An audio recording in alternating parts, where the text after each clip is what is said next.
What does it mean to speak together?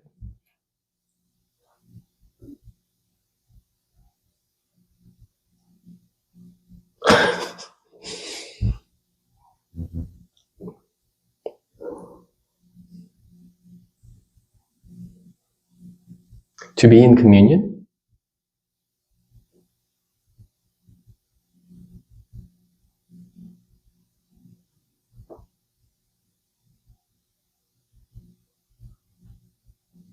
Is that all? I see. Would you like me to say more? Okay. I also would like to say more. Perhaps I also wanted to make a proficient space for subverbal communication. Okay. It wasn't intentional though. Just the thought developed as I was happening.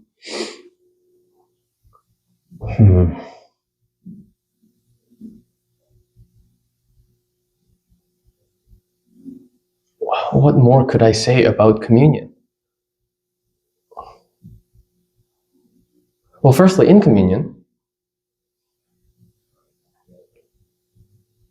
that demand to understand communion may be absolutely unnecessary. What is communion? I see, I've gone a very technical route, like immediately. It's like, I'm like a slave to the language. But it could be free. It could be free from the language. What is communion? What is communion?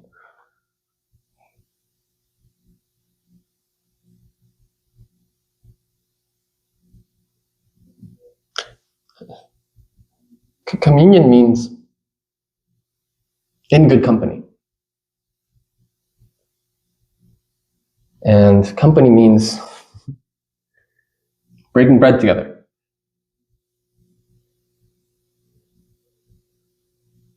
So like, you're eating together. And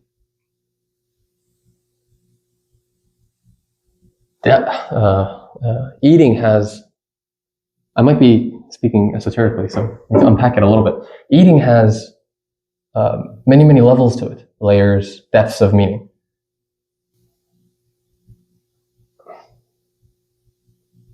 Communion, eating together.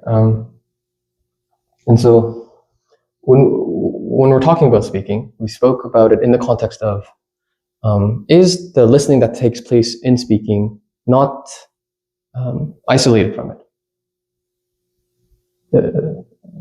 In speaking, there is listening, and in listening, there is speaking, such that action is total. This is the kind of speaking that we refer to. And so,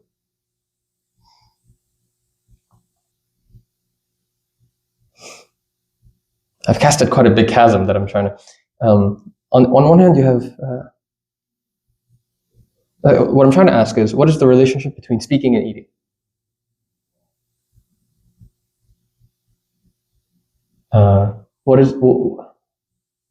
What is speaking together? I've said communion.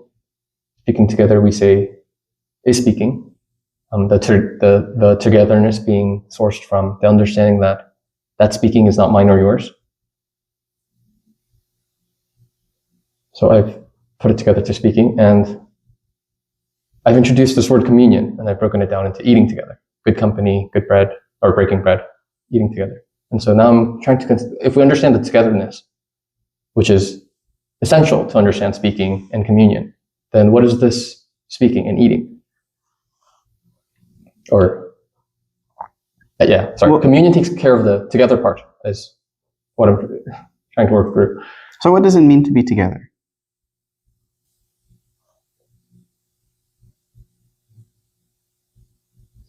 Oh dear.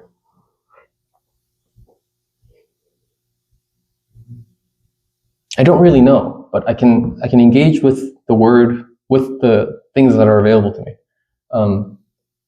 as they come up. What is together? Together is, oh, I see. Well, of course, there's depths to this one too.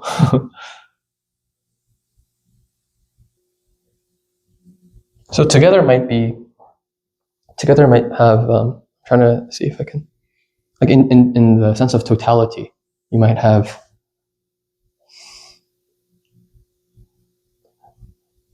I don't know if this is going to be of use to anyone. I don't know if you have like 1, 2, 3, 4, and so on, and then you, if you tally, if you tally all of them, you get total. And you might approach together in this sense. You might have 1, 2, 3, 4, 5, 6, blah blah blah blah blah. You might be tallying the total, but rather than tallying, you might just have the total. Like all of number, not the complete set, because people will understand complete set as like an actual infinity, but that doesn't really make sense. Like number, like what number is, not as an infinity, not as, like, forget all the, like, as the meaning of the word exists singularly.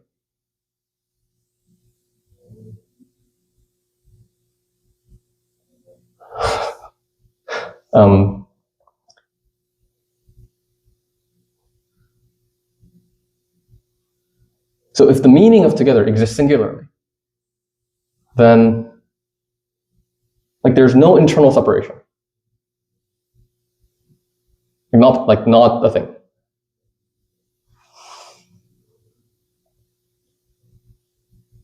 So togetherness is like no internal separation.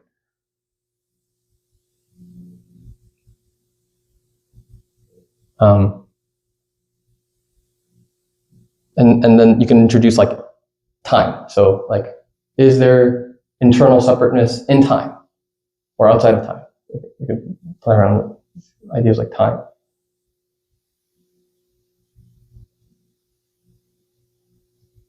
And so togetherness, I'm suggesting, is not limited to time.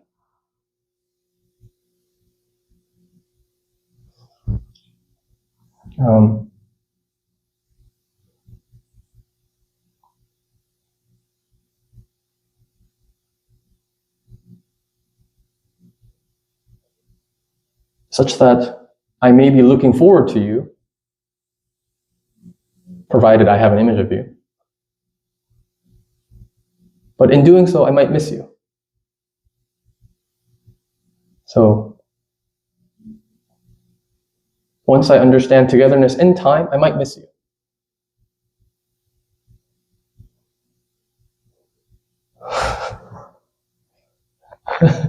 This is a lot. I've said quite a bit, please. So that I don't come off as a crazy person. If I may, Sir. I'm afraid you're throwing rather a lot of words at me. Yeah. Yes. And I'm failing to grasp the significance of what's being said. Is that right? I want to communicate something to you. Okay. Or you want to communicate something to me. Mm-hmm. And the question is, how can that communication take place effectively? So that in that process of communication, we are together. Not one opposing the other, not one leading the other, not one entertaining the other, but in talking over I see. a given question, a given subject, how we might go into it together, cooperating with one another. How we might do this. See, how do I take communion? Not what is speaking together, but like, I see. Part of that what is. How is it even a thing? How does it come into being? How does it begin? How does it end? What is the whole nature and structure of it? So that we can communicate about it, so that we can see if there's anything there to be communicated, right? If I want to communicate something to you that is understandable in terms of what you've already learned, this is fairly simple. We speak a common language. I find the right set of words, arrange them in a certain order, and in this way I can communicate with you. Communicate with you to give you directions, communicate with you to express a desire I may have, communicate with you a set of instructions necessary to complete some form of project. I see. We're describing language. I see. So, like, what is the development of language? Is it necessary? Is language necessary? Well, just that if I want to communicate something which you are already in a position to understand, it's a fairly simple, straightforward, ordinary, mundane affair. But if I want to communicate something to you which is not understandable in terms of your existing knowledge, if I want to communicate the reality or truth of something to you which you've never seen before, I see. Yes. in such a communication, we must find a different way of going about things. Such that in the relationship there is language. Because what you've just described is the lack of language in a relationship. And this might be alarming for people because, like, maybe it's personally relatable. I felt like I've had relationships where, like, we're just speaking past each other, like, and there might be a moral sense attached to that because you think, well, like, good people communicate, bad relationships don't communicate. And then you start blaming yourself or the other person, and then it turns into self-hatred, which is, directed at them or directed at me, same thing. And I see. Well, now as I'm describing it this way, I'm like showing off my moral interest in it. This is exactly the kind of danger that led to this in the first place. I just need to simply consider, like, what is language? Just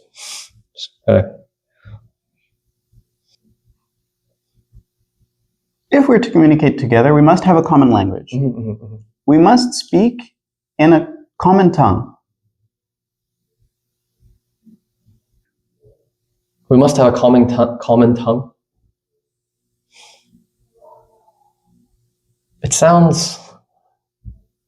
It's very simple. I like it. But the language that's used cannot simply be reducible to the current state of knowledge. No. Because that defeats the purpose. If the language is reducible There's to no the point current to it. state of knowledge, nothing new can be communicated.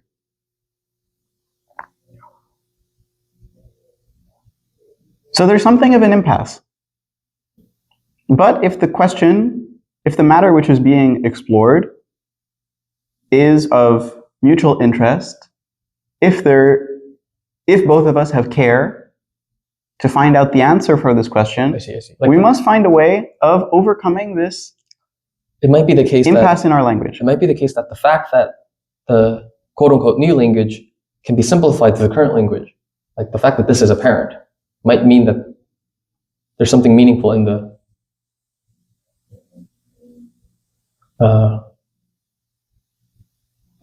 there may be something meaningful in the old language, which is recognized. No, that doesn't work either. Yes, sir, I think this is the right direction. Yeah. In speaking together, we must begin by clarifying the existing language, clarifying the meaning of the terms that we both have access to. Right, and if you introduce time, what that means is you're clarifying the old language. Speaking takes time. Speaking takes time. It takes time. You need to develop a language. Sorry. That activity of speaking must take place to a certain point so that we can clarify the existing language. That clarification might involve certain degree of analysis, certain degree of explanation. But what can be analyzed, what can be explained, can only be put in terms of what is already known. If I put forward an analysis of something which you don't know, that analysis has no meaning to you. So analysis has its right place. But it plays something of a preliminary role. Yes, of course. Analysis just exists in order to clarify the current patterns of thinking. Yes. But through a process of analysis, we can never come upon something new. I see. So, in talking over together a given question, analyzing, examining the question, its implications, we come to a certain point where I'm able to communicate to you that what I want to communicate to you is not communicable in terms of already known. Analyzing the nature and structure of fear, we come to a point where it becomes clear that if there is an ending of fear, the ending of fear does not come about through knowledge. That understanding fear as it's taking place doesn't come about through knowledge.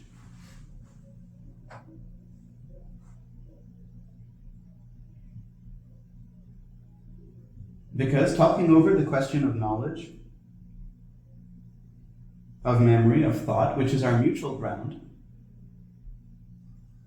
we see the inadequacy of these fundamentally, essentially, in addressing our basic, fundamental existential questions.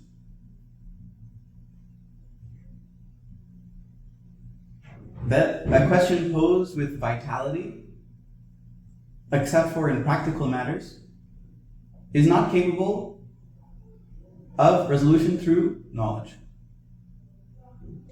Through a process of analysis, if it is necessary, we come to a point where we say, I don't know. You have to stop because you'll die. Well, so the brain thinks. Actually, I don't know. I pose a question with vitality, with interest, with care, Yes. with a demand to find out, knowing that knowledge is not going to help me answer this question. No. In that, something entirely different must take place. If I actually realize I don't know something, with that very realization, thought stops. Because I recognize I can't think meaningfully about this problem, and I'm concerned about this problem. I care about this problem. And so, with the stopping of thought, there's an ending of thought. And in that, a non-analytical observation. Observation of actually what is. And so with that, there's perception and insight.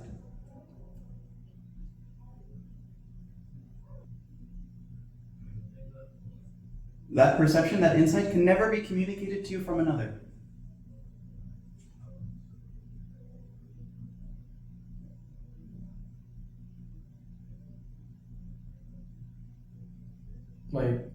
Not even my agreement. Because for me to agree, I would have to access my language system and then simplify to a different language system. But because it's within like the system of language, it's trying to be communicated. So that communication will never be what's being communicated. All that can be put into So I'm words. sitting here like in silence, like, should I sing a hymn? Like,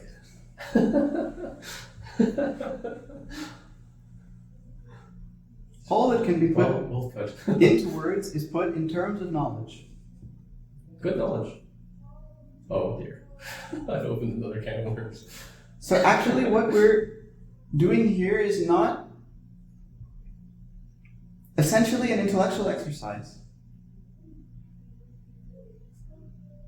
I see. Essentially stuff. Not a question of cleverness.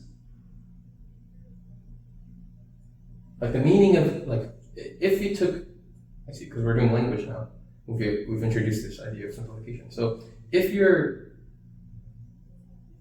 meaning of essence is taken singularly, like the meaning of the essence of what? Our dialogue here, our activity here. I see. Okay, I think I demonstrated it good enough just now. If I understand that deeply, essentially, incontrovertibly, knowledge is limited, Oh dear Lord. and that acting from limitation brings conflict, and I'm very serious about finding a way of living in which there is peace,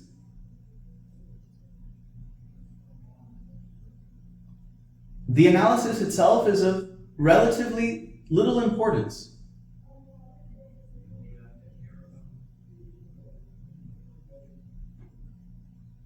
I see. Like the analysis by itself. I see. Taken singularly. Oh, I see. It's of little importance. Fascinating. Then I begin to inquire very, No. very deeply. No importance. Taken singularly? Little importance. I see. Shallow? Its importance is truly shallow. If analysis is taken singularly, its importance is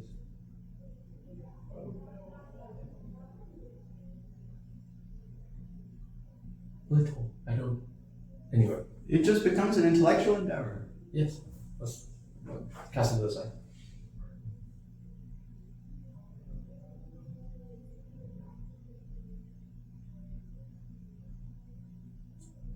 Communication has value. To be questioned, to be exposed to a perspective you, as of yet, cannot inhabit, to clarify something in the very talking over of it. Communication has value. But there is only a depth of significance in that communication if there is this quality of communion.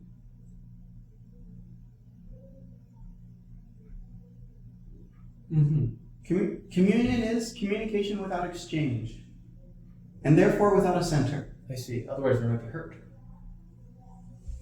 That communion can only take place Oh dear God. if I give my whole attention to what it is that you're saying.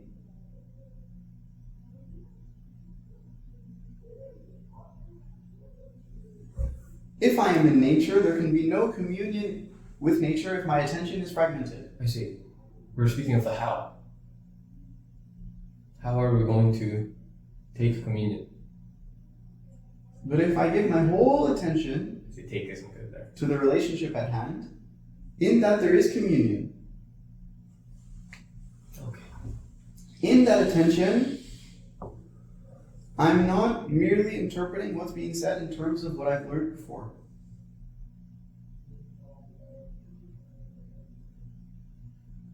So speaking together is finding a way of communicating that is not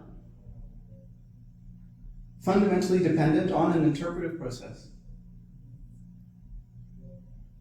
but actual, factual discussion of matters of mutual interest. And there's enjoyment. So like hurt might not be necessary. I don't want to say that as like a conclusive piece of evidence or something. But If there's some resistance, significance. There's some if there's significance to the word communion. I apologize. resistance to what's being said. Lord. What do we do about the resistance? If there's resistance to what's being said, The rebels. in attention, one is observing not only what's being said, but also one's reaction to it.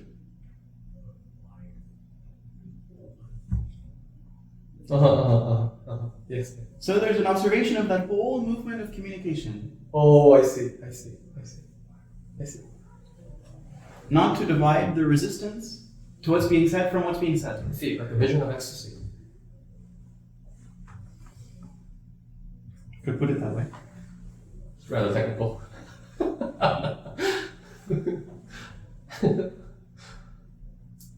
So in speaking together, we may talk over things factually that we've not encountered before. Yes. In that, there's real learning. Yes. What if the guest suggestion is that there may be a suspension of the reflexive mechanism in consciousness when you take a communion, but that send me an email if you want to go into that. I don't know if we should make a video about that. It is a rabbit hole. If there is communion with that which is Yes. beyond consciousness. Yes.